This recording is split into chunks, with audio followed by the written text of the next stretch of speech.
The concerned agencies and the Emergency and Crisis Committee directed their calls to citizens to stay away from waterways and areas of torrent flow in order to preserve their lives from the depression that is ravaging a number of Yemeni regions and governorates, especially in Al-Mahra and Hadramaut. This report has more.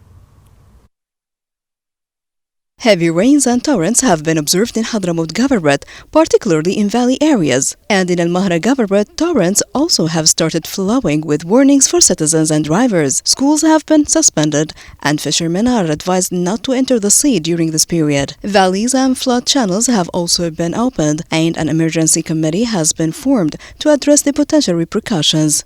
We call on all people to be cautioned in flood areas because the area is witnessing major disturbances and therefore they must comply with safety measures in Al-Mahra. Manar, Shahan and Kashan and other districts were affected by the climate change that was accompanied by the thunderstorms, which led to life damages in Al-Ghaida district that one of the cars was swept away while it was crossing the flood corridor, but the drivers were able to survive.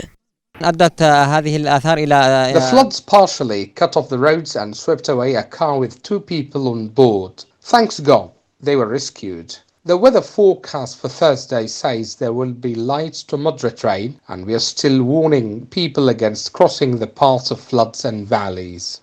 The rescue team could save the drivers by their humble equipment, and the absence of helicopters was noticed, which citizens were upset about because it could have provided a better rescuing operation during this new wave of floods as a result of the weather change, accompanied by thunderstorms of varying intensity on the coast in Al-Mahra and Hadramaut Governorates.